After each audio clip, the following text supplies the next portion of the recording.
அனைவருக்கும் வணக்கம். வாசிப்பவர் ஸ்ரீமதி செல்லம்மாள். அரசியல் சமூக பொருளாதார தளத்தில் தொடர்ந்து ஆய்வுகளை மேற்கொள்பவர் சமூக செயற்பாட்டாளர் சொல்லின் செல்வர் திரு சூர்யா சேவியர் அவர்களின் காவிரி நீரோவியம் நூலை தொடர்ந்து கொண்டிருக்கின்றோம். இந்நூல் காவிரியையும் அது கடந்து சென்ற பாதைகளையும், காவிரி கரைகளில் உருவான நகரங்களையும், அதன் நாகரிகங்களையும், நாகரிகத்தின் பெரு வரலாற்றையும், வரலாற்றை மறந்தவர்களாலும், வரலாறு தெரியாதவர்களாலும், வரலாற்றை திரிப்பவர்களாலும் அது வதைப்படும் துயரத்தையும் வழிகள் பல தாங்கியும் நம்மை வாழ வைக்கும் காவிரியின் நற்பண்பையும் நயம்பட பேசுகிறது இந்நூல். நூலின் அத்தியாயம் 88. நீர். மனிதன் வாழ தேவையான உணவு, உடை, உறைவிடம் ஆகிய மூன்றினுள் முதலில் நிற்பது உணவு. உணவு என்பது உண்ணும் உணவை மட்டுமே குறிப்பதில்லை, நீரையும் சேர்த்தே குறிக்கிறது. உணவெனப்படுவது நிலத்தொடு நீரே என்கிறது புறநானூறு. புறம் 18.20. நீர் மனித வாழ்வின் முக்கிய இடம் பெறுவதால் தான் குறளில் வள்ளுவர் அழுத்தமாக பதிவு செய்கிறார். நீரின்று அமையாது உலகெனின் யார் யார்க்கும் வானின்று அமையாது ஒழுக்கு. குறள் 20. பன்னெடுங்காலம் முதல் இன்று வரை வழக்கில் உள்ள சொல் நீர். ஓடும் இயல்பினால் நீர் என பெற்றது என்கிறார் மொழிஞாயிறு தேவநேய பாவனார். நீருக்கு கிபி 8ஆம் நூற்றாண்டை சேர்ந்த பிங்கள நிகண்டு 50 சொற்களை தருகிறது. இதில் தமிழ் உள்ளிட்ட பிற மொழி சொற்களும் அடங்கும். ஆலம், சலம், அம், அரல், அப்பு, பயம், உதகம், வயம், அயம், வாரி, விகடி, புனல், சலிலம், அலகம், சீவனம், சிந்து, ஆம், குசம், அம்பு, மலை, கவந்தம், கீழாளம், மேகம், அகிலம், இதடி, நீரம், தோயம், வார், பதம், கார், மாரி, கமலம், பயசு, கயம், சம்பரம், கம், புட்கரம், சிரம், வசி, கோ, தாண்டம், கனவிரதம், சீவனீயம், அலர், ஞாரம், அமுது, பாணி, பாணியம், வருணம். நீருக்கு மேலும் சில பெயர்களை பழந்தமிழ் இலக்கியங்கள் காட்டுகிறது. ஊரல். அகநானூறு 399.18. கழுளி. குறுந்தொகை 356.45. பெயல். நெடுநல்வாடை 21. மலர். புறநானூறு 382.2. அரி. கலித்தொகை 145.5.6. அலறு. பரிபாடல் 2.43 முதல் 47 வரை 8.93. கஞ்சம். மணிமேகலை 9.14. நீரை அமிழ்து என்கிறது குறள். அமிழ்து என்பதற்கு உயிர் மருந்து என பொருள். நீரே உயிர் மருந்து. நின்று உலகம் வழங்கி வருதலால் தான் அமிழ்தமென்றுணரப்பாற்று. குறள் 11. இதேபோல் பதிற்று 10 நீரை அமிழ்து என்றே குறிக்கப்பட்டிருக்கிறது. ஞாயிறு புகன்ற தீது நீர் சிறப்பின் அமிழ்து திகழ் கருவிய கனமழை தலையி. பதிற்று 10 17.10 முதல் 11 வரை பாடல் குறிப்பிடுகிறது. அருவி விழும் இடங்களில் காணப்படும் நீர்நிலைக்கு அயம் என பெயரிடுகிறது நற்றிணையும் ஐங்குறு நூறும். அருவி ஆர்க்கும் ஐந்திகழ் சிலம்பு. நற்றிணை 365.4. இளம் பிறை அன்ன கோட்ட கேழல் கலங்கனி அன்ன பெண்பார் புணரும் அயந்திகள் சிலம்பு கண்டிகும் பயந்தன மாதோ நீ நயர்த்தோள் கண்ணே. ஐங்குறு நூறு 264 பாடலில் குறிப்பிடப்பட்டுள்ளது. அயம் எனும் சொல்லை போல அரள் என்ற சொல்லும் நீர்நிலைக்கு தமிழர்கள் வழங்கிய பெயர்களுள் ஒன்றாக இருக்கிறது. வன் பரர் தெள்ளரல் பருகிய விரலை தன் இன்புற துணையொரு மருவந்துகள. குறுந்தொகை 65 1 முதல் 2 பாட்டு வரை குறிப்பிடப்பட்டுள்ளது. பிணவு புலி வழங்கும் அணங்களுங்கவலை அவி அரள் ஒழுகும் விரை. செலர்கான் யாற்று. நற்றிணை பாடலில் 144.6 முதல் 7 வரை பாடல் குறிப்பிடப்பட்டுள்ளது. அயிர்கேள் நுண் அரள் நுடங்கும் பொழுதே. ஐங்குறு நூறு 341.3 பாடலில் குறிப்பிடப்பட்டுள்ளது. கரு மணல் ஆற்று படுகைகளில் காணப்படும் நீர் அரள் எனப்படுகிறது. கருமலை எனும் பொருளிலும் கூறப்படுகிறது. சலம் என்பதும் நீர் குறித்த தமிழ் சொல்தான். இதுவே வடமொழியில் ஜலம் என்று மாறியுள்ளது. தன் துவர் பல ஊட்டி சலங்குடைவர். பரிபாடல் 10.90. சல சல என நீர் ஓடியது என்ற தொடரில் உள்ள ஒலி குறிப்பே நீருக்கு சலம் என்றும் ஆகியுள்ளது. இதுபோல் ஆம் என்றும் ஆலம் என்றும் நீருக்கு வழங்கிய பெயர்கள் சங்க இலக்கியங்களில் ஏராளமாய் இருக்கிறது. நீர் குறித்த பயன்பாட்டின் முக்கியத்துவம் கருதியே தமிழர்களின் சிந்தனைகளில் நீருக்கு இவ்வளவு பெயர்கள் வழங்கப்பட்டுள்ளது. ஒரு நாட்டின் பொருளாதார வளர்ச்சிக்கு அடிப்படையாக இருப்பது அந்நாட்டின் நீர் வளமும் நில வளமும் தான். இரு புனலும் வாய்ந்த மலையும் வரு புனலும் வல்லானும் நாட்டிற்கு உறுப்பு என்கிறது குறள். மழையினால் கிடைக்கும் நீரும் நிலத்தடியில் கிடைக்கும் நீரும் அதற்கு தக்கவாறு அமைந்த மலையும் அம்மலையிலிருந்து ஆறாக பெருகி வரும் நீர் வளமும் நாட்டிற்கு முக்கிய உறுப்புகள் என்கிறார் வள்ளுவ பெருந்தகை. பூமியின் பரிணாம வளர்ச்சியில் உருவான உயிரினங்களுக்கும் தாவர இனங்களுக்கும் இன்றியமையாத தேவையாக நீர் உள்ளது. எந்த ஒன்றிற்கும் மாற்றை உருவாக்கலாம், ஆனால் நீருக்கு மாற்றை உருவாக்க இயலாது. நீர் வளத்தை உற்பத்தி செய்ய முடியாது. நீர் சுழற்சி என்ற முறையில் கடல் நீர் ஆவியாகி மேகமாக வானில் சென்று பின் அதுவே மழையாக பொழிந்து ஆறுகளில் ஓடி மீண்டும் கடலில் கலக்கிறது. இதற்கு நீரியல் சுழற்சி என பெயர். உலகில் உள்ள நீரின் அளவு பல கோடி ஆண்டுகளாக மாறாமல் உள்ளது. ஆனால் நீரை பயன்படுத்தும் அளவு நாளுக்கு நாள் மாறி வருகிறது. நாம் வாழும் உலகின் மேற்பரப்பு 80% நீரால் ஆனது.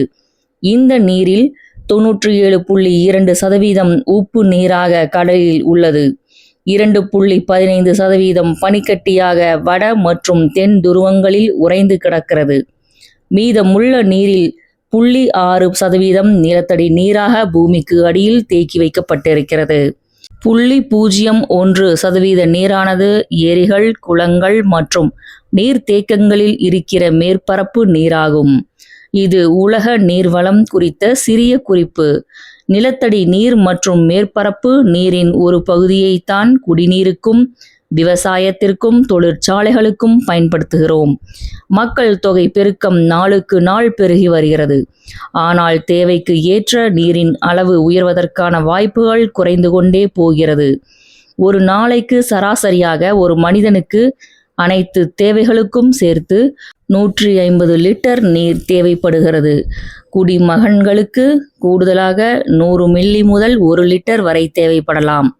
நமது உடல் எடையில் 70% நீர்தான். இந்தியாவில் குறைந்தபட்சமாக ராஜஸ்தான் மாநிலத்தில் வருடத்திற்கு 100 மில்லிமீட்டர் மழை பெய்யும். அதிகபட்சமாக மேகாலயாவின் சிரபுஞ்சியில் 10,000 மில்லிமீட்டர் மழை பெய்கிறது. மில்லிமீட்டர் என்பது மழை நீர் மண்ணிற்குள் தேங்காமல் நிற்பதன் அளவே. இந்திய மண்ணில் விழும் மழை அளவு 40,000 கோடி கனமீட்டர். இதில் 11,220 கோடி கனமீட்டர் நீரே பயன்படுத்தக்கூடியதாக உள்ளது. தமிழகத்தில் ஜனவரி, பிப்ரவரி மாதங்களில் 50.1 மில்லிமீட்டரும், மார்ச் முதல் மே வரை 139.1 மில்லிமீட்டரும், ஜூன் முதல் செப்டம்பர் வரை தென்மேற்கு பருவக்காற்று மூலம் 308.4 மில்லிமீட்டரும், அக்டோபர் முதல் டிசம்பர் வரை வடகிழக்கு பருவக்காற்று மூலம் 447.4 மில்லிமீட்டரும், மொத்தமாக வருடத்திற்கு 94.5 மில்லிமீட்டர் மழை தமிழகத்தில் பெய்கிறது. இதில் வேடிக்கை என்னவென்றால், இந்தியாவிலேயே ராஜஸ்தானிற்கு அடுத்து குறைவான மழை நீர் கிடைப்பது தமிழ்நாட்டில்தான். இறையும் பொறையும் மணந்த தளைய எண்ணான் திங்கள் அணைய கொடுங்கரை தென்னீர் சிறுகுளம். புறநானூறு 118 1.3. பண்டைய கால அரசர்கள் நீருக்காக குளங்களை வெட்டினார்கள். குளத்தை சுற்றி நீர் ஆவியாகாமல் தடுக்க மரங்களை நட்டனர். தமிழ்நாட்டில் 33 பெரிய நதி படுகைகளும் 39,000 ஏரிகளும் 75 நீர் தேக்கங்களும் உள்ளன. 1 ஆரணி ஆறு, 2 கொரட்டலை ஆறு, 3 கூவம், 4 அடையாறு, 5 பாலாறு, 6 ஓங்கூர், 7 வரகமானதி, 8 மலட்டாறு, 9 பெண்ணை ஆறு, 10 கடிலம், 11 வெள்ளாறு வடக்கு, 12 வெள்ளாறு தெற்கு, 13 காவிரி, 14 அக்னி ஆறு, 15 அம்புலி ஆறு, 16 கொழுவன் ஆறு, 17 பாம்பார், 18 மணிமுத்தாறு, 19 கொட்டக்கரை ஆறு, 20 வைகை, 21 உத்தரகோசமங்கை, 22 குண்டாறு, 23 வேம்பாறு, 24 வைப்பாறு, 25 கல்லாறு, 26 கொரம்பள்ளமாறு, 27 தாமிரபரணி, 28 கரைமனை ஆறு, 29 நம்பியாறு, 30 ஹனுமாநதி, 31 வள்ளியாறு, 32 பலவாறு, 33 கோதையாறு. இத்தனை இருந்தாலும் தமிழகத்தில் உள்ள ஏரி, குளம், கண்மாய், அணை ஆகியவற்றின் கொள்ளளவை கோதாவரி ஆற்றில் ஓடும் 3 நாள் நீரை கொண்டு நிரப்பிவிடலாம். நமக்கு மழை பெய்தால் மட்டுமே நீர். வடக்கே வெயில் காலத்தில் பனி உருகி ஆற்றில் வெள்ளப்பெருக்கு ஏற்படும்.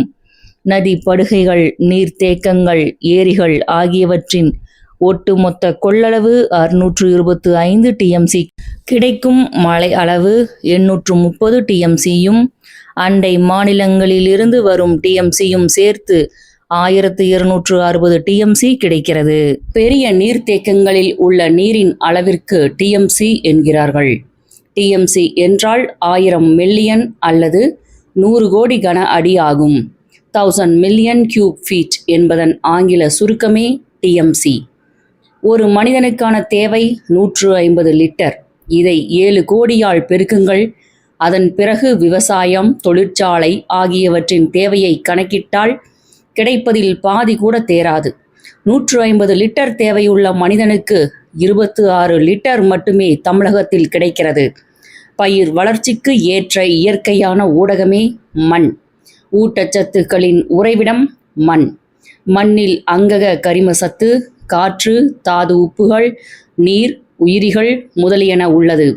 இக்னியஸ் பாறை, செடிமெண்டரி எனும் படிவ பாறை, மெட்டமார்பிக் எனும் உருவமாற்ற பாறைகள் மூலம்தான் மண் ஏற்படுகிறது. தழைச்சத்து, மணிச்சத்து, சாம்பல் சத்து, கால்சியம், மெக்னீசியம், சல்ஃபர், துத்தநாகம், இரும்பு, மாங்கனீசு, தாமிரம், வெங்காரம், மாலிப்டினம், குளோரின் ஆகிய ஊட்டச்சத்துகள் உள்ளன. இவை அத்தனையும் இணைந்த மண் படிமங்கள் உருவாக 200 முதல் 300 ஆண்டுகள் ஆகும் என்கிறது அறிவியல். அங்கக கரிமசத்து மண்ணில் உள்ள பாக்டீரியாக்கள், பூஞ்சை, காளான்கள் நீடித்து செயல்பட உணவாக உள்ளன.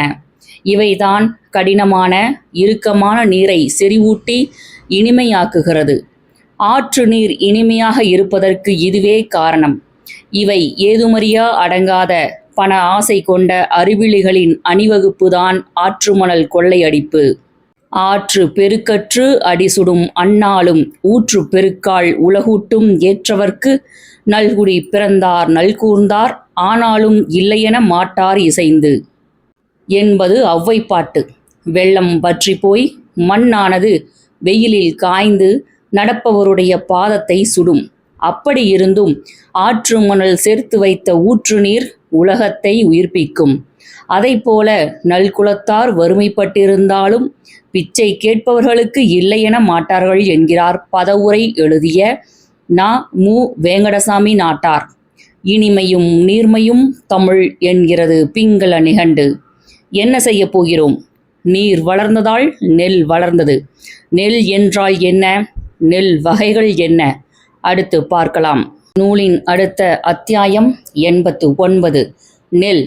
காடுகளில் நாடோடிகளாக வாழ்ந்து கிடைப்பதை உண்டு.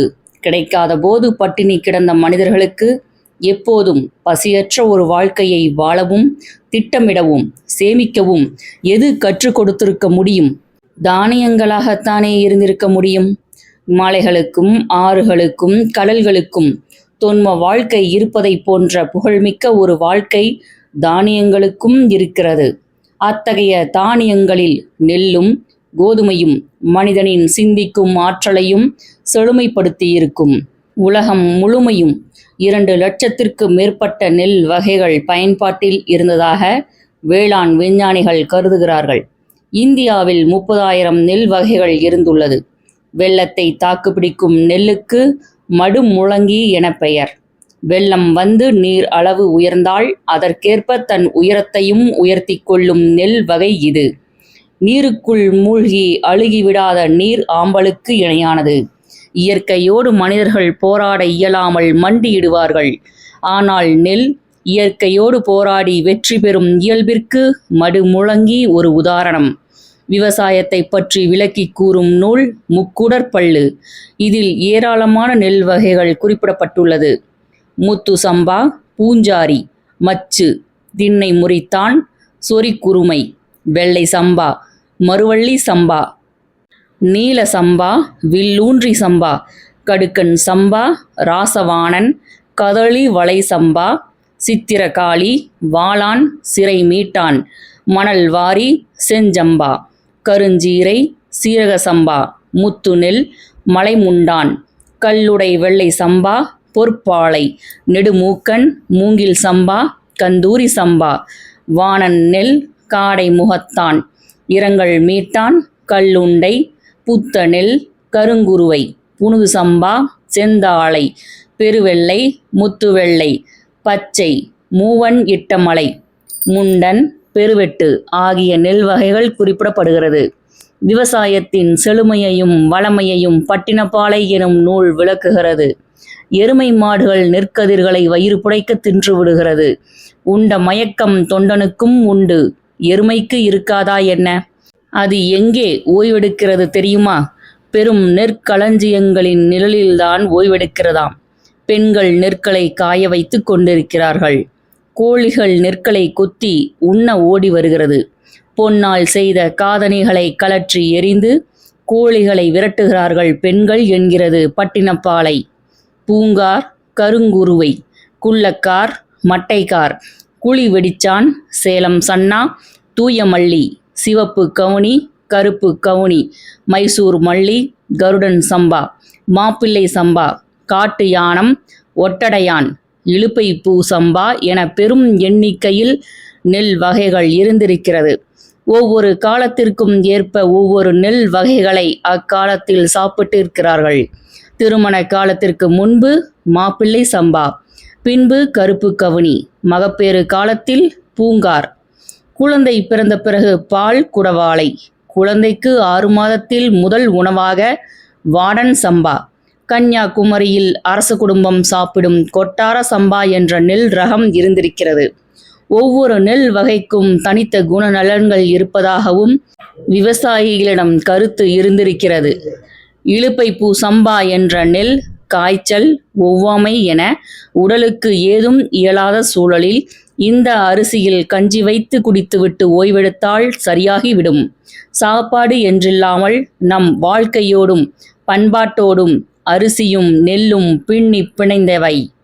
பிறந்த 16வது நாள் காப்பரிசி தொடங்கி இறந்த பின் வாய்க்கரிசி வரை அரிசியும் நெல்லும் நம்மோடு ஒட்டி உறவாடுபவை. விற்றவரை லாபம் என நினைக்கிறவனும் விதை நெல்லை வேக வச்சு தின்னவனும் விளங்க மாட்டான் என்பது கிராமத்து வழக்கு. தலையே போனாலும் விதை நெல்லில் மட்டும் கை வைக்க கூடாது. அதுதான் நமது உயிர். பாட்டன் முப்பாட்டன் எல்லாம் நம்மை மட்டும் விட்டுவிட்டு போகவில்லை. வழி வழியாக நாம் வெள்ளாமை செய்கிற நெல்லில்தான் விதை நெல் வைத்திருக்கும் பழக்கத்தையும் விட்டுவிட்டு போயிருக்கிறார்கள். இது விவசாயிகளின் வாஞ்சை. விதை நெல்லுக்கு அப்படி ஒரு பாரம்பரியமும் உண்டு. விதை நெல் சார்ந்து பல்வேறு பண்பாட்டு வழக்கங்கள் இருக்கிறது. கிராமத்தில் ஒரு பெண் பூ பெய்தால் அவளுக்கு முதலில் கீரை விதை போட்ட பாலும் பழமும் அருந்த கொடுப்பார்கள். அந்த விதை போல இந்த பெண்ணும் வளர வேண்டுமென்பதே இவ்வழக்கம். விதை நெற்களை பக்குவப்படுத்துவதிலும் பாதுகாப்பதிலும் மிகுந்த அக்கறை செலுத்துவார்கள். சித்திரையில் நல்ல நாள் பார்த்து நல்லேறு கட்டி வயலில் வேலையை தொடங்குவார்கள். வைகாசியில் கோடை மழை ஒரு நாள் பெய்தால் வெறும் நிலத்தை உழுவார்கள். இதற்கு வரவு ஓட்டு என பெயர். மண் காய்ந்து அதில் உள்ள புல் செத்து போகும். ஆவணி மாதம் நடவு வேலை ஆரம்பிக்கும். பயிர் வளர ஆரம்பித்த 2 மாதத்திற்கு பிறகு எந்த வயலில் பயிர் செழிப்பாக வளர்கிறது என பார்ப்பார்கள். விதை நெல்லுக்காக அந்த பயிருக்கு மட்டும் தனி கவனம் செலுத்துவார்கள். அதற்கு மட்டும் ஒரு முறைக்கு 4 முறை களை எடுப்பார்கள். ரசாயன உரம் எதுவும் போட மாட்டார்கள். அதில் களை எடுப்பது தொடர்ந்து நடக்கும். பிறந்த குழந்தைக்கு இணையான கவனிப்பு இருக்கும். கார்த்திகை தை மாதத்தில் அறுவடை வரும்.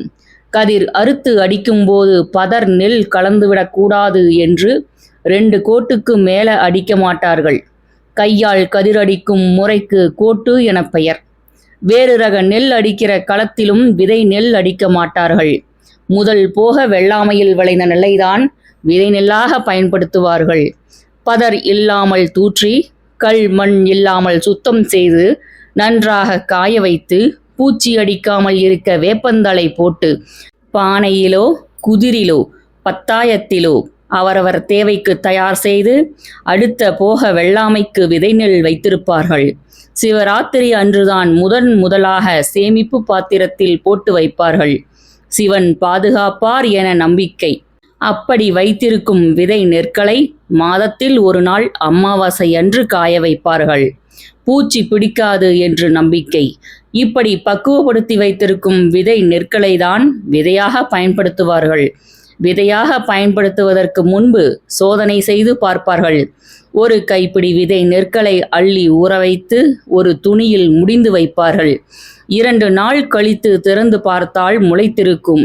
இது நல்ல விதைதான் என்ற முடிவிற்கு வருவார்கள். விதை நெல் காசுக்கு வாங்கினால் கௌரவ குறைச்சல் என நினைப்பார்கள். விதை நெல் இல்லாதவர்களிடம் சாப்பாட்டு நெல் வாங்கி கொண்டு விதை நெல் கொடுப்பார்கள். நெல் என்பது புல் வகையை சேர்ந்தது. அதில் தண்ணீரை நிறுத்த அவசியமே இல்லை. நீர் மறைய நீர்க்கட்டு என சொல்வார்கள். ஒரு முறை தண்ணீர் வைத்தால் தண்ணீர் காய்ந்து போய் காகத்தின் கால்விரல்கள் எந்த அளவிற்கு இருக்குமோ அந்த அளவுக்கு இடைவெளி விட்டு தரையில் வெடிப்பு வர வேண்டும். அதற்கு பிறகுதான் மறுபடியும் தண்ணீர் வைக்க வேண்டும். அப்போதுதான் தூர் அதிகமாக கட்டும். அந்த மாதிரி தொழில்நுட்பம்தான் முன்பு இருந்தது. தற்போது அப்படி இல்லை. ஒரு விவசாயி வீட்டில் நெல்தான் எல்லாவற்றிற்குமான கஜானாவாக இருக்கும். எப்பொழுதும் நெல் வீட்டில் இருந்து கொண்டே இருக்கும். கையில் காசு இல்லாத போது தேவைக்கு ஏற்றவாறு கொஞ்சம் நெல் விற்பார்கள். குழம்பிற்கு காய் இல்லை என்றாலும் ஒரு மரக்கால் நெல் போட்டு காய்கறி வாங்குவார்கள். பிச்சை எடுக்க வருகிறவர்கள் முதல் துக்கம் சொல்லி வருகிறவர்கள் வரை எல்லாவற்றிற்கும் நெல் தான் கொடுப்பார்கள். நெல்தான் ஒரு விவசாய குடும்பத்தின் உயிர். ஆண்டுதோறும் திருத்துறைப்பூண்டி அருகே உள்ள ஆதிரெங்கம் கிராமத்தில் நெல் திருவிழா நடத்தப்படுகிறது. தமிழ்நாட்டின் 3 வேளை உணவில் 1 வேளை உணவை வழங்குவது காவிரி படுகை. அங்கே புயல் அடுத்தாலும் சரி, நிலம் வறண்டு போனாலும் சரி, நம்முடைய உணவு பத்தாயமே ஓட்டையாகிவிடும். ஒட்டுமொத்த தமிழகத்தையும் அது பாதிக்கும். ஆகையால் காவிரி படுகையின் எதிர்காலம் என்பது வெறுமனே விவசாயிகளின் பிரச்சனை மட்டும் அல்ல. ஆனால் வறட்சியோ வெள்ளமோ காவிரி படுகை பாதிக்கப்படும் போது நாம் அதற்குரிய முக்கியத்துவத்தை தருவதே இல்லை. விவசாயம் அங்கு நிலைத்திருப்பதற்கான வேலைகளை நீண்ட கால நோக்கில் நாம் செய்வதே இல்லை. மனிதகுலம் தங்கள் அழிவை பற்றி கவலை கொள்வதில்லை. அது தங்கள் எதிர்கால சந்ததியின் வாழ்க்கையையும் காலில் போட்டு மிதிக்கிறது. நெல் மணிகளின் அழிவுதான் விவசாயத்தின் பேரழிவு. பசுமை புரட்சி பல்லாயிரம் நெல் வகைகளை அழித்து முடித்துவிட்டது. மலட்டு விதைகள், மரபணு விதைகள் என பல படையெடுப்புகள் வந்து கொண்டே இருக்கிறது. இப்பேரழிவுகளை நாம் எப்படி பொறுத்து கொண்டு வாழப்போகிறோம்? எப்படி அனுமதிக்கப் போகிறோம்? காவிரியை பாதுகாக்கும் போராட்டமானது காவிரி உருவாக்கிய நெல் வகைகளை பாதுகாக்கும் போராட்டத்துடன் இணைந்தது. வரப்புயர நீர் உயரும், நீர் உயர நெல் உயரும், நெல் உயர குடி உயரும், குடி உயர கோல் உயரும், கோல் உயர கோன் உயர்வான். இது ஔவை பாட்டு. ஆயிரக்கணக்கான ஆண்டுகளின் விவசாய வாழ்க்கையை 6 வரிகளுக்குள் அடக்கிய அழகிய பாட்டு. ஆறும் அதன் நீரும் அது உருவாக்கிய நெல்லும் தான் வாழ்க்கை. இவற்றிற்கான பாசன ஏற்பாடு பழந்தமிழரின் பெருமைக்குரிய ஒன்று. தமிழர்களின் பாசன முறையை அடுத்து அறியலாம். நூலின் அடுத்த அத்தியாயம் 90. பாசன வரலாறு. சிந்துவெளி நாகரிக அழிப்பு. சிந்து சமவெளி நாகரிக மக்கள் கட்டிய அணையை ஆரியர்கள் உடைத்து அழித்த வரலாறையும் உலகத்தில் ஆறுகளோடு மக்கள் நடத்திய போராட்ட வாழ்வையும் அறிவதன் மூலமே காவிரி உருவாக்கிய நாகரிகத்தையும் அறிய முடியும். பெருமளவு மக்கள் விவசாயத்தில் ஈடுபடத் தொடங்கிய காலம் கிமு 8000 முதல் கிமு 5000 வரையிலான ஆண்டுகள் என்கிறது வரலாற்று ஆய்வுகள். வேளாண்மைக்கான நீர்ப்பாசன முறை கிமு 2000 தொடங்கி கிமு 50 வரை உலகம் முழுவதும் விரிவடைந்த வரலாறு நமக்கு கிடைக்கிறது. உலக நாகரிகத்தின் தொட்டில்கள் என அழைக்கப்படும் எகிப்தின் நைல் நதி நாகரிகம், சுமேரியாவின் யூப்ரட்டிஸ் டைக்ரீஸ் நதிகளின் நாகரிகம், சீனாவின் மஞ்சள் நதி நாகரிகம், இந்தியாவின் சிந்து நதி நாகரிகம் என 4 பெரும் நாகரிகங்களும் நதிக்கரைகளில்தான் அமைந்தது. உலகின் எல்லா நதிகளிலும் இது போன்ற நாகரிகங்கள் உருவாகவில்லை. இந்த நதிகளை விட அதிக நீர்வளம் கொண்ட மிசிசிபி, அமேசான், கங்கை பகுதியில் ஆரம்பத்தில் எந்த நாகரிகமும் உருவாகவில்லை. இந்த பகுதியில் கிமு 1000 தான் விவசாயம் தொடங்கியது. ஏன்? வரலாற்றிற்கு முந்தைய காலத்தில் விவசாயத்தில் ஈடுபட சில சாதகமான சூழல்களும் கருவிகளும் தேவைப்பட்டது.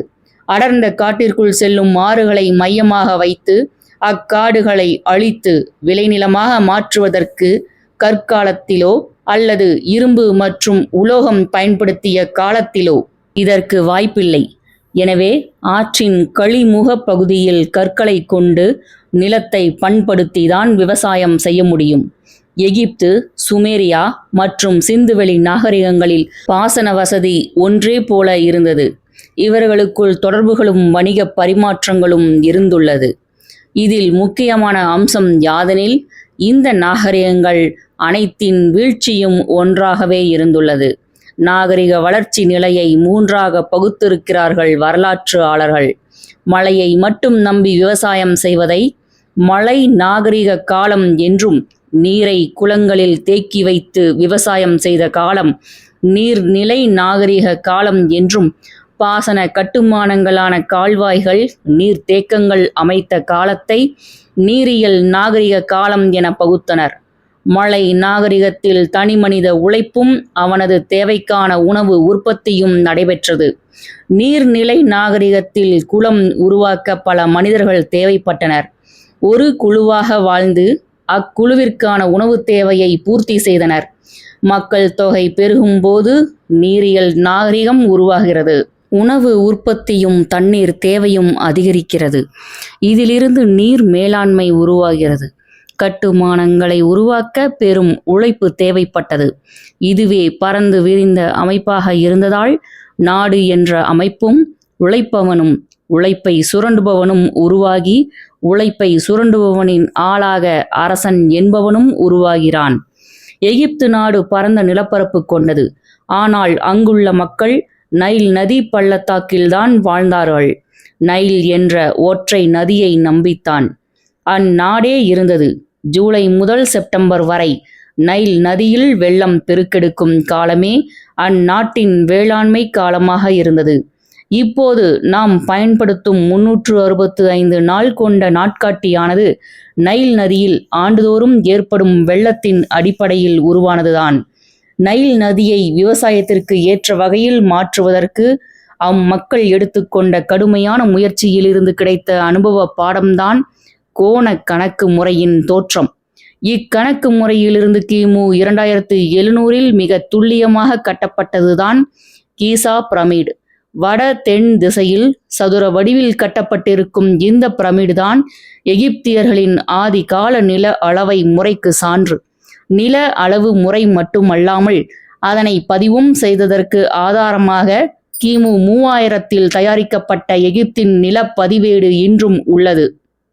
நதியின் நீர்மட்டங்களை அளவிடும் நீரளவு முறையை கிமு 3000 ஆண்டிலேயே எகிப்தியர்கள் அறிந்திருந்தனர். நீரியல் வரலாற்றில் மிக தொன்மையான அளவு முறை இதுதான்.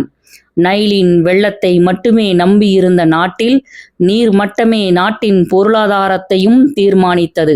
நதிகள் மனிதனுக்கு கற்றுக் கொடுத்தது இன்னும் எத்தனையோ. நீர்மட்ட அளவு முறைக்கு அவர்கள் பயன்படுத்திய கருவி நைலோமீட்டர் என அழைக்கப்பட்டன. நைல் நதியின் நீரை பயன்படுத்த வெள்ள காலங்களில் பாத்தி வெட்டி நிலத்திற்கு கொண்டு சென்றதை விழாவாகவும் கொண்டாடினர். இது ஆறு வெட்டும் நாள் என கொண்டாடப்பட்டது. நதியை பயன்படுத்தும் எகிப்தியர்களின் முதல் முயற்சிதான் அணைகளின் தோற்றம். உலகின் முதல் அணையான சட் எல் கபாரா கரிம படிவ ஆய்வு முறையின்படி கணக்கிட்டு 4600 ஆண்டுகளுக்கு முன்பு எகிப்தின் தலைநகர் கெய்ரோவிலிருந்து 18 மைல் தொலைவில் உள்ள காராவி ஆற்றில் கட்டப்பட்டதாக வரலாறு கூறுகிறது. ஆனால் முதல் வெள்ளத்திலேயே அது அடித்து செல்லப்பட்டது. இடிபாடுகளின் குவியல்கள் இன்றும் உள்ளன. சுமேரிய நாகரிகம் எனும் மெசபடோமியா நாகரிகம் நைல் நதியை ஒட்டிய அடுத்த நாகரிகம். மெசபடோமியா என்றால் ஆறுகளுக்கிடையே இருந்த நாடு என பொருள். யூப்ரட்டிஸ், டைக்ரீஸ் நதிகளுக்கிடையே இருந்த பகுதி என்பதால் அதற்கு மெசபடோமியா என பெயர். நைல் நதியை தாண்டிய பெரு வெள்ளங்கள் வரும் ஆறாக இரண்டும் இருந்தது. வெள்ளங்கள் மனிதர்களுக்கு பாசன அறிவை கொடுத்தது. வடிகால்கள், கால்வாய்கள், பாசன கட்டுமானங்கள் இங்கும் உருவாக்கப்பட்டன. இந்த இரு ஆறுகளுக்கும் இடையே 12 நகரங்களும் நகரங்களை சுற்றி கிராமங்களும் இருந்தன. இவற்றின் பெயர்கள் அனைத்தும் தமிழ் மொழியின் சாயலில் உள்ளது சிறப்பம்சமாகும். ஊர், நிப்பூர், ஊர்க், ஏரிடு போன்றவை அதன் பெயர்கள். கிமு 2600 இவை அனைத்தும் ஒன்று சேர்ந்து பேரரசாக மாறியது. கிமு 1800 இவர்களால் சுடும் மண் மூலம் எழுதப்பட்ட பலகையில் அணைகள், கால்வாய்கள், நீர் கடிகாரங்கள், 16 கணக்குகள் அவற்றின் விடைகள் கொண்டவையாக இருந்தது. இது தற்போது லண்டன் அருங்காட்சியகத்தில் வைக்கப்பட்டுள்ளது. உலகம் தோன்றிய காலத்தில் அப்சு என்ற நல்ல தண்ணீர் கடல் இருந்ததாக சுமேரிய புராணங்கள் கூறுகின்றன. அப்பு என்றால் தமிழில் தண்ணீர் என்றே பொருள்.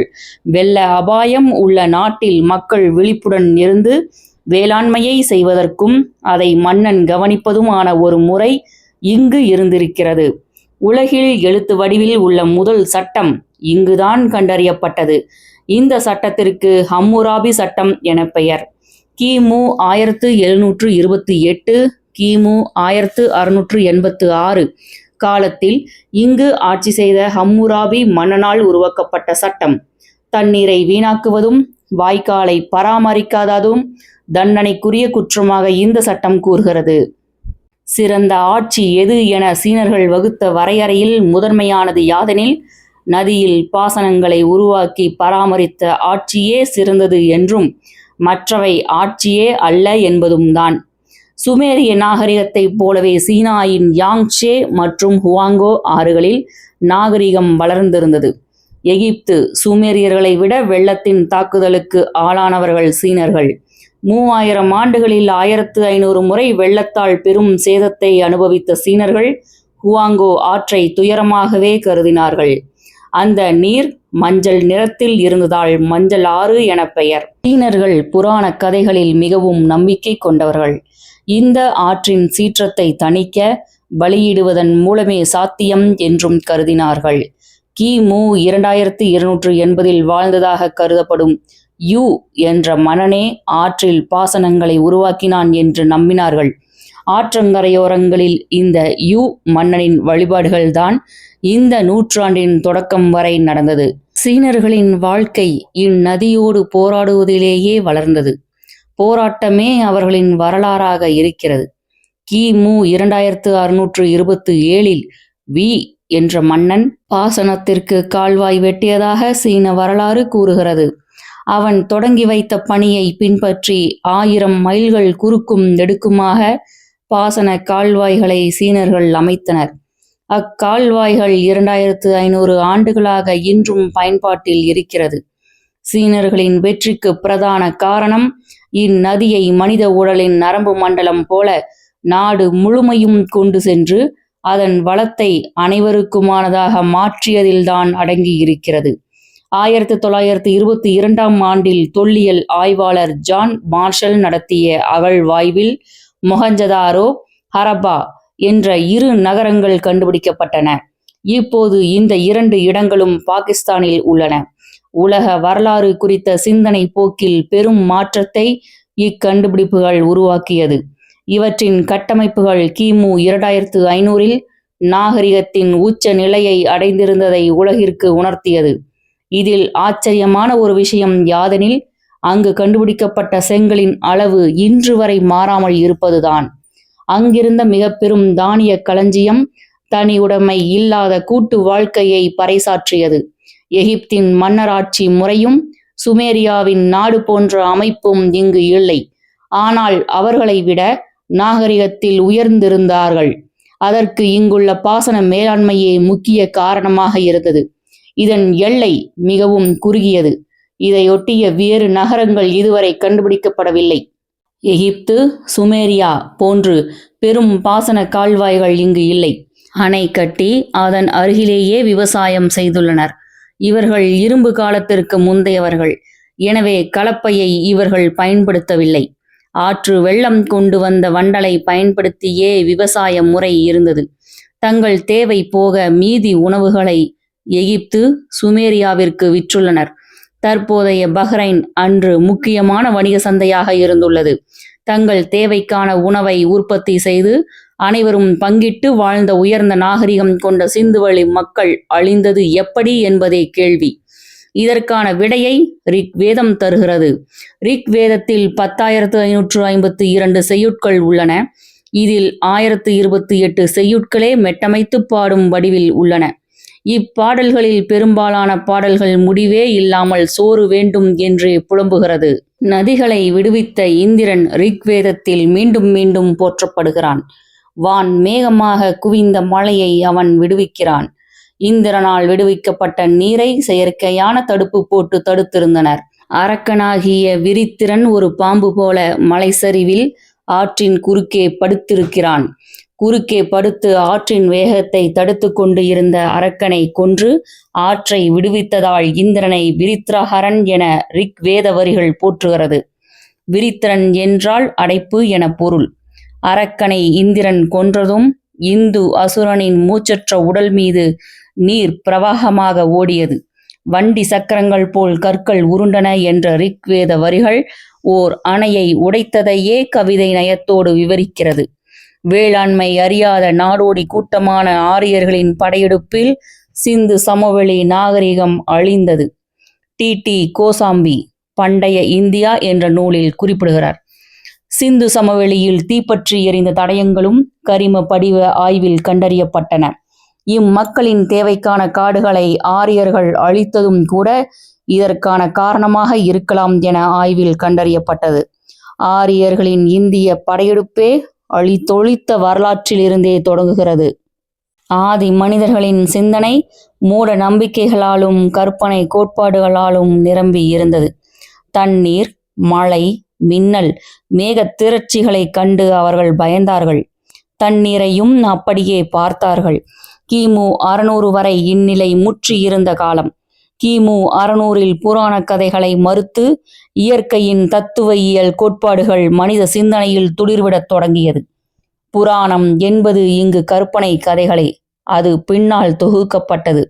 கிமு 3200இல் நைல் பாசன முறை, கிமு 2850இல் உலகின் முதல் சட் எல் கபாரா அணை, கிமு 2750இல் மொஹஞ்சதாரோ ஹரப்பா, கிமு 2200இல் சீன கால்வாய்கள், கிமு 1750இல் ஹம்முராபி தண்ணீர் சட்டங்கள், கிமு 1300இல் நிப்பூர் கால்வாய்கள், கிமு 720 குவானத் முறை, கிமு 500 தமிழர்களின் ஏரிப்பாசனம், கிமு 200 கல்லணை என எழுதப்பட்ட வரலாற்று வழியில் உலகின் அனைத்து கூறுகளையும் உள்வாங்கிய ஒரு ஏற்பாடாக தமிழகத்திலும் பாசன முறை வளர்ச்சி பெற்றிருக்க வேண்டும். தமிழ் நிலப்பரப்பில் முதல் பாசன ஏற்பாடு எங்கே உருவாகி இருக்கும்? இக்கேள்வி தமிழ் நிலப்பரப்பு எது என்ற கேள்வியோடு தொடர்புடையது. வடவேங்கடம் தென் குமரி யாயிடை தமிழ் கூறும் நல்லுலகத்து என்கிறது தொல்காப்பியம். ஃபகுருளி ஆற்றுடன் பன்மலை அடுக்கத்து குமரி கொடுங்கடல் கொள்ள என்கிறது சிலப்பதிகாரம். வெப்பம் அதிகமாக இருக்கும் பாலை நிலத்திற்கு வேங்கடம் என்று பொருள் தருவார்கள். கிமு 6000 ஆண்டுகளில் லெமூரியா என்ற கண்டம் இருந்ததாகவும் அது கடல் கோளால் அழிந்த பிறகு அங்கிருந்த மக்கள் வடக்கே இடம் பெயர்ந்து கபாடபுரம் என்ற இடத்தில் வாழ்ந்ததாகவும், அதுவும் கிமு 2000 கடல் கோளால் அழிந்தது என்றும், அதன் பிறகு மதுரையில் 3ஆம் தமிழ்ச்சங்கம் அமைக்கப்பட்டதாகவும் ஆய்வுகள் கூறுகிறது. கடலே இல்லாத மதுரையில் பாண்டியனின் கொடியில் மீன் வந்ததற்கு காரணம், கடல் கோள் அழிவுகளின் நினைவுகளை சுமந்தே அது கொடியில் பறக்கிறது என்று சொல்வார்கள். ஆனால் பாண்டியர்கள் மதுரைக்கு வருவதற்கு முன்பு மதுரையில் கடல் இருந்தது என்பதே நிலவியல் ஆய்வுகள் தெரிவிக்கும் உண்மை. திரு சூர்யா சேவியர் அவர்களின் அடுத்த புத்தகமான வைகை நதிகாசம் எனும் புத்தகத்தில் மதுரையில் கடல் இருந்த வரலாறை ஆய்வுகளின் வழி அறியலாம். கடலுக்கடியில் தொல்லியல் ஆய்வுகளை மேற்கொண்ட சோவியத் விஞ்ஞானி அலெக்சாந்தர் கோன்ட்ரதோவ் என்பவர் தான் எழுதிய மாக்கடல் மர்மங்கள் எனும் நூலில் உலகின் ஆரம்பகால நாகரிகங்களை பற்றி ஆராயும் போது நம்மால் விடை காண முடியாத ஏராளமான புதிர்களை விடுவிக்க வேண்டுமெனில் லெமூரியா கண்டத்தையும் அதில் வாழ்ந்த மக்கள் மிக உன்னத நாகரிக நிலையில் இருந்தார்கள் என்பதையும் ஒப்புக்கொண்டே ஆக வேண்டும் என்று எழுதுகிறார். மேலும் சுமேரியாவில் கண்டெடுக்கப்பட்ட சான்றுகளில் மெலூக்கா என்ற இடத்திலிருந்து வந்த தங்கம், முத்து பற்றி குறிப்பிடுகிறது என்றும், இந்த மெலூக்கா குமாரி கண்டத்தில் இருந்த பகுதி என்பதும் அலெக்சாந்தர் கோன்ட்ரதோவின் ஆய்வாக இருக்கிறது. மெலூக்கா என்றால் உயர்ந்த நிலம் அல்லது மேல் நிலம் என்று பொருள். கடல் கோளில் அழிந்த லெமூரியாவில் இருந்த ஃபக்டுலி ஆற்றின் தொன்மையான பாசனமே இங்குள்ளது மட்டுமல்லாமல் உலகின் மூத்த நீர்ப்பாசனமாக இருந்திருக்க வேண்டும். ஆனால் அவை அனைத்தும் கடல் கோளால் அழிந்து போனது. ஃபக்டுலி என்றால் பல துளி என பொருள். இங்குள்ள வேளாண் வாழ்க்கையை அறிய நமக்கு பெரிதும் துணையாக இருப்பது சங்க இலக்கியங்கள்தான். ஒரு மொழி பேசும் பகுதியில் எளிதில் மாறாமல் பல்வேறு தலைமுறைகளாக சொல்லப்பட்டு வரும் செய்திகள் பல உண்டு. அதில் ஒன்று திசைகள் சார்ந்த பெயர்கள். தமிழ்நாட்டில் அக்டோபர் முதல் டிசம்பர் வரை மழைக்காலம். இக்காலத்தில் அதிகபட்சமாக 25 நாட்கள் மட்டுமே மழை பெய்யும். இம்மழை நீரை சேர்த்து வைத்தே ஆண்டு முழுவதும் பயன்படுத்த வேண்டும். இக்காலத்தில் பெய்யும் மழைக்கு வடகிழக்கு பருவமழை என பெயர். கிழக்கு திசையிலிருந்து வரும் காற்றால் இம்மழை வருவதால் கிழக்கு திசையிலிருந்து வரும் காற்றிற்கு தமிழர்கள் வைத்த பெயர் கொண்டல் என்பது. கொண்டல் என்றால் மேகம் என பொருள். எனவே கிழக்கு திசைக்கு குணதிசை என்றும் பெயர். கிழக்கே பார்த்து வீடு கட்டுவதில் முக்கியத்துவம் கொடுப்பதும் இதிலிருந்து உருவான வழக்கம்தான். அது இப்போது வாஸ்து வியாபாரமாக மாறியுள்ளது. வீடு என்பதன் பொருளும் வெளியை ஒழுங்கமைப்பதுதான், காற்றோட்டமாக அமைப்பது என்றே பொருள். முதலில் மழையை மட்டுமே நம்பி விவசாயம் செய்து, அடுத்ததாக ஆற்று வெள்ளத்தை நிலத்தில் பாய்ச்சி குளங்கள் அமைத்து தண்ணீர் தேவைப்படும் போது பயன்படுத்தி, மடை மதகு உருவாக்கப்பட்ட குளம் ஏரி என்ற அடுத்த கட்ட நிலைக்கு சென்று கால்வாய்கள் அடுத்து அமைத்து, அணைக்கட்டுகள் பெரிய கால்வாய்கள் என்ற நிலைக்கு சென்று நீர்த்தேக்கங்கள் என்ற நிலைக்கு மாறியதே பாசன அமைப்பின் படிநிலை வளர்ச்சியாக உள்ளது. நீர்த்தேக்கத்திற்கு அணை என்கிறார்கள். ஆனால் அணை என்பதற்கு அது பொருளல்ல. அதற்கு கற்சிறை என்றே பெயர். வருவிசை புனலை கற்சிறை போல என்கிறது தொல்காப்பியம். அணை என்பது நாம் தினமும் பயணிக்கும் நடைபாதையின் மேற்கட்டுமானம்தான். ஆனால் அதற்கு பாலம் என்ற ஹிந்தி சொல்லையே தமிழ் போல பயன்படுத்துகிறோம். இது ஹிந்தி திணிப்பா, ஹிந்தி ஏற்பா? இரண்டும் இல்லை, வழக்கில் உள்ளது. 14 கீழ்கணக்கில் சிறுபஞ்சமூலம் எனும் பகுதியில் காரியாசான் என்பவர் இயற்றிய பாடல் ஒன்று உண்டு. குளம் தொட்டு கோடு பதித்து வழி சீத்து உளம் தொட்டு உழு வயல் ஆக்கி வளம் தொட்டு பாகுபடும் கிணற்றோடு என்று இவை பார்ப்படுத்தான் ஏகும் சொர்க்கம் இனிது. குளம் வெட்டுதல், மரம் நடுதல், சாலை அமைத்தல், உழு வயல் ஆக்குதல், கிணறு தோண்டுதல் ஆகிய பணிகளை செய்தவர்கள் சொர்க்கம் போவார்கள் என பாடுகிறார். சோழர்கள் உருவாக்கிய பாசன ஏற்பாடுகள் அனைத்திற்கும் அவர்களது பெயர்களும் அவர்களது மனைவியர் மற்றும் உதவியாளர்கள் பெயரிலேயே அமைக்கப்பட்டுள்ளது. கண்டராதித்த ஏரி, சுந்தர சோழன் வாய்க்கால், ராஜராஜன் வாய்க்கால், முடிகொண்ட சோழபுரம் பேராறு, வீரராஜேந்திர பேராறு, ராஜகேசரி வாய்க்கால், குலோத்துங்க சோழ பேராறு, ராஜாதிராஜன் வாய்க்கால், செம்பியன் மகாதேவி வாய்க்கால், பராந்தகன் மகாதேவி வாய்க்கால், மாதேவடிகள் வாய்க்கால், தாமோதர வாய்க்கால், தென் பூமி வாய்க்கால், தருமி வாய்க்கால், அம்மையப்பன் வாய்க்கால், திருவஞ்சிய தேவன் வாய்க்கால், சோமநாதன் வாய்க்கால் போன்றவை இன்றும் பயன்பாட்டில் உள்ளன. இப்பாசன முறைகளில் நீர் திறந்து விடுவதற்குமான முறைகளும் அதற்கான சட்டங்களையும் வகுத்திருந்தார்கள். ஆற்றிலிருந்து நீர் எடுத்து வரும் வாய்க்காலுக்கு மேல் பகுதியில் மற்றொரு புதிய வாய்க்கால் வெட்டக்கூடாது என்பதை காலுக்கு மேல் கால் கல்லலாகாது என குருவித்துறை பெருமாள் கோவில் கல்வெட்டு கூறுகிறது. மேல் பகுதியில் புதிய வாய்க்கால் வெட்டுவது பழைய பாசனதாரர்களின் உரிமையை பாதிக்கும் என்பதாலேயே இக்கட்டுப்பாடு விதிக்கப்பட்டுள்ளது. நீர் உரிமை பற்றிய தொலைநோக்கு பார்வை 1000 வருடங்களுக்கு முன்பே இருந்துள்ளது. நீர் உரிமையை இப்பின்னணியில் அணுகிட வேண்டும். உலகெங்கும் ஏற்றுக்கொள்ளும் முன்னுரிமை என்பதிலிருந்து காவிரி நதிநீர் பிரச்சினை அணுகப்படவில்லை. அது அரசியல் காரணங்களை மையப்படுத்தியே அணுகப்பட்டதால் பிரச்சனைகள் தொடர்ந்து நீடிக்கிறது. காவிரி இங்கு வருவது நதி தேர்ந்தெடுத்து கொண்ட இல்வாழ்க்கை. அதை சட்டத்தால் தடுக்க முயற்சிக்கிறார்கள். கர்நாடகத்தில் காவிரி நதிநீர் பாசனம், தமிழகத்தில் காவிரி நதிநீர் பாசனம், காவிரி நதிநீர் பிரச்சனையின் வரலாறு ஆகியவற்றை அடுத்து சுருக்கமாக அறியலாம். இப்பகுதி இத்துடன் நிறைவடைகிறது. நூலின் அத்தியாயங்களை தொடர்ந்து கேட்க ஸ்ரீமதி செல்லம்மாள் வலையொலி அலைவரிசையை பதிவு செய்யுங்கள். ஸ்ரீமதி செல்லம்மாள் தொடர்வாள். நன்றி, வணக்கம்.